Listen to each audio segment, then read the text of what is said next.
The driver felt the wagon's tires rupture and decided to park the car with the hope of changing the tires. It was like a film. In a GC, motley crowd of armed men in military uniform came out of the bush. They fired at the boot of the car. Ahead of us, 5 of them came out of the bush. Another 2 came from the rear. My daughter screamed, "Mommy, Daddy, what's going on?" There was no time to say a word. They marched us through into the bush, firing into the sky. They hit me on my chest, hit my daughter on her head. Blood oozed. At this time, it was better to kill me. I shouted at one of the armed men. His response was hell. He went straight for my private part, tore my dress with his gun. The others ripped my dresses. I was left with my undies. My husband and my daughter started crying. 2 of them dug their teeth into my breasts. While attending a secondary school in Adamawa, I had lived with some Fulani, so I understood a few Fulani words.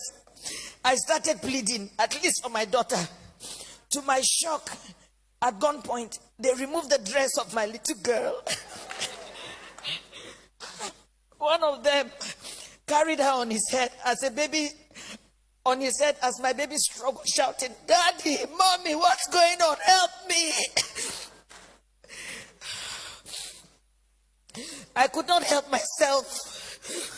We marched for 9 hours. I was half naked. My daughter was totally naked. Her tears was like a stream of blood on her cheeks. Our phones had been seized. We ended up in an ungoverned region in the thick of the forest. We met a well-organized group. There were some kidnapped victims. I saw 2 women, 2 ladies and 3 men. There were some people with their legs chained to trees. They were as if half dead. We were separated. I was separated from my husband. My daughter was taken away. I only heard her screaming intermittently.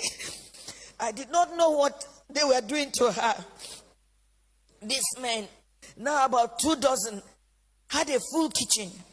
They had a huge camp and a traditional medical team. How can they say they don't know where these people are? How can they say that? But the camps appeared isolated from each other. We heard noises afar, indicating it might be nuclear settlements of camps.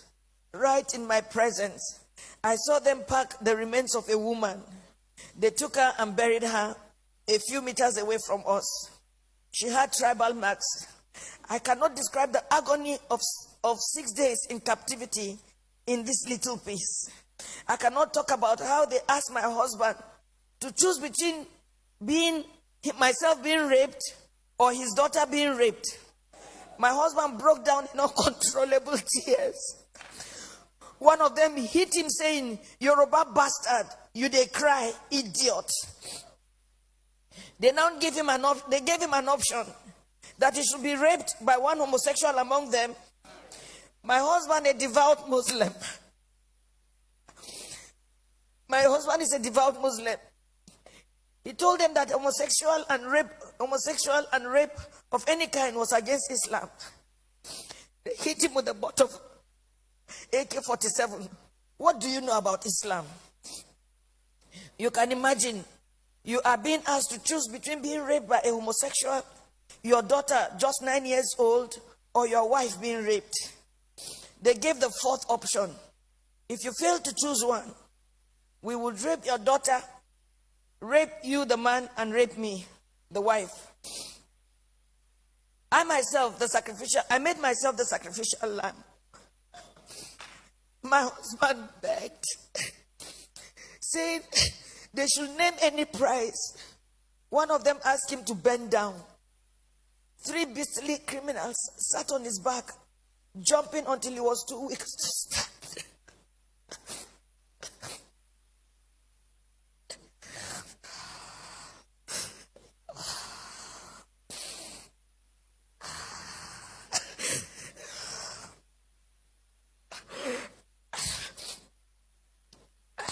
I was not allowed to put on any additional clothes. Imagine they rape you all night and they stop you from putting on any clothes for 24 hours. The rain fell once. I became a relic at a sexual museum for the armed men who in turn addressed me and asked questions about my financial standing. New Fulani men joined the camp. They organized military training for the new Fulani men that came, teaching them how to shoot and walk through circles of glowing fire. They were not released until after 6 days. We were not released until after 6 days.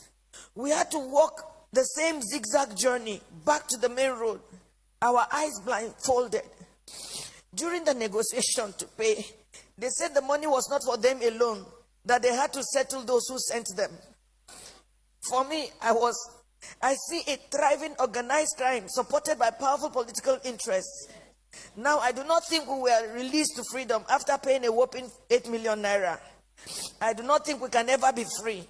We can never be free from the anguish, the psychological trauma, the nightmares we suffered, the occasional fits of my daughter, her waking up at night behaving strangely, her asking the same question over and over, "Mommy, Mommy, why? Why?" And I do not have an answer. In my life, I have never passed through a torture chamber like this. I do not think any society should let this happen.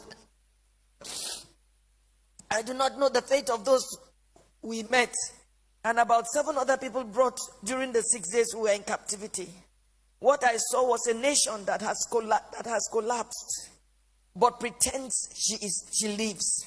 A people on life support. Crime is not restricted to Fulani people alone. We have Yoruba criminals, but I don't think Yoruba criminals are this beastly. These elements are savages.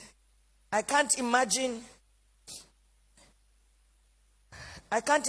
Yoruba thieves going to Sokoto or Maiduguri to kidnap Fulani people and keep them in their own bushes. It gives me mental torture that this is happening, and some people are even trying to justify or look for excuses.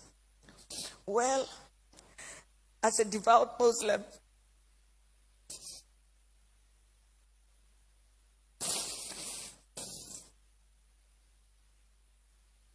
myself and my family have taken solace in Allah.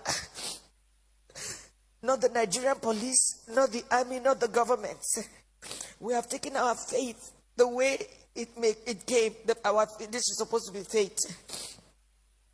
I thank God that we successfully returned to where we live, thousands of miles from Nigeria. We thank God that we have made a vow. Never shall me, any of my children or husband in our lifetime visit Nigeria again. Our remains, anytime we die, will also not be buried in Nigeria. It was a suggestion my daughter made, which we all adopted. I pity the country. I pity her people who continuously walk like the living dead. I pity those who parade themselves as leaders because they know nothing about what is going on and the abyss the country is sunk already. I pity Yoruba people. Oh, I pity you. I pity my people. For me, the issue is not about President Buhari. Democracy can produce anything, even the worst in the society. What I worry about is the conspiracy of silence by the people themselves. The ignorance, the treachery, and the illusion that one day things will get better through another election. Since I was born in Nigeria, each year had led from bad to worse and on and on. I do not have a solution to what is going on, but I think very soon hell will let loose upon the earth as long as there is no law and order and anarchy and the rule of brutes in the order of the day. Once again, there can never be anything more comforting than my husband, who saw what I went through, but was able to encourage me, and even encourage me to write this little piece after months of agony and sociological imbalance. Good night, Nigerians.